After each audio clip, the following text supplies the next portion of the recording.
The dream of World War III is a different kind of dream to the others. I have a friend who has dreamed of events in a similar manner, events of which are yet to pass.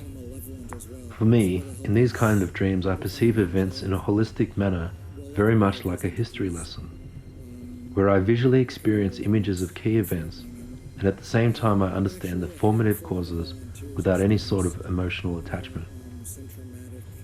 They are also kind of like a movie, although instead of there being a narrative voice, your perception fulfills that function.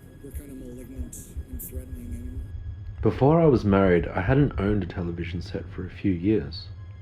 Intermittently, I missed several years of mass communication. When I married, we had things like a microwave and a television. My dream included people who were relatively famous, but I did not recognize this one particular individual at the time of my dream. I am sure I would have seen them on television, although I don't remember. I dreamed that historians were to look at the causative effects of World War III and trace them backwards across a period over a decade, to their beginning in the Middle East. The zone of conflict within that area gradually expanded and drew surrounding nations into its field of devastation. It was only later, after the events had occurred or reached their final conclusions, that this chronology would be linked. A set of events were to occur that would significantly direct the course of things. As the war in the Middle East continued, the world would be drawn into it. This was when agreements finally began to form to reduce the pollution and the negative practices which were leading to a worldwide environmental catastrophe. Yet very little was actually done before a second looming economic crisis developed and got out of control. It was hard for me to describe at the time. However, in my dream, it appeared very similar in circumstance to the current exit of Britain from the European Union. I saw in my dream a woman so much like Christine Lagarde, who so resembled Theresa May, speaking at a lectern. At this time, the economic crisis which had caused a very quickly occurring recession-like collapse within many of the European nations had finally been nullified through some cooperative intervention by way of monetary control. The sad fact was that as finally the crisis seemed to have had a solution, the war happened which halted everything. Yet things were more faceted than how it appeared to history, and it related to the presidencies of the United States of America. As I mentioned earlier, it is possible for me to see things in my dream which are without particular perspective, to see things as a level of truth without the veil of personal attachment. I saw in that dream some circumstances simply and blatantly as though they were fact, and nonchalantly. I dreamed the black president was to stand in leadership for an extended time.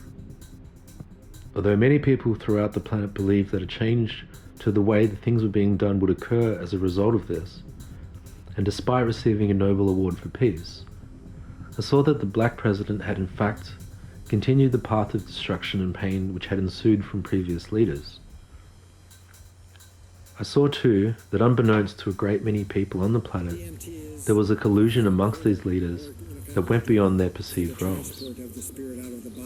It is important to note that in my dream, when I saw how in that dream place, a reality where the leaders were actually enacting the directions and plans of other influences, I did not actually seek to determine whose influences they were, and I held no attention to the extent of how those influences went through the planet as a whole. What I saw was that the president before the black president had been committed to a particular agenda, and the black president's role was to continue this agenda whilst appearing to do the very opposite. Then a male, redneck president would come after him who would enact the following phase as it had been calculated. And, whilst historians would paint the male redneck president as a mass murderer of unknown scale to the world before, it was technically the black president who had orchestrated the most compelling aspects of the momentum leading to the final catastrophes. And also that he was a truly evil sorcerer, far more powerful than his successor. What I remembered clearly about this leader was he wore a red tie, open jacket, was funnily enough red-faced in his skin, and therefore he truly did have a red neck. I remembered most clearly was the bizarre way he combed his yellow hair over his head. When I saw in the US election a man matching this description, many aspects of my dream flooded back. Their brilliant scheme of deception was to convince people on this planet that the events which led to World War III were natural, logical, and explicable. Then war itself would occur.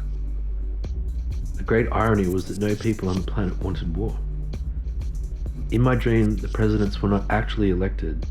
In my dream reality, it was actually controlled. They just had to believe that redneck voters had formed a backlash that would propel such a representative to the position of president. Then the extreme policies and decisions which would then be enacted could be attributed to this social power and remain unquestioned. I saw wars develop on different sides of the globe. There were too many war fronts for the US to attend to, and despite their awesome technological capacity, they did not have enough manpower to win any war. When the United States of America was stretched to its barest minimum, widespread unrest within the country caused an utter collapse of their society as the population revolted, and this was the end of America. I seem to remember, in fact, that nuclear bombs had been sent, perhaps by America, and that the nuclear response had been tactical and minimal. I am uncertain of this fact, however, but I am sure that at least one detonation was made by one country.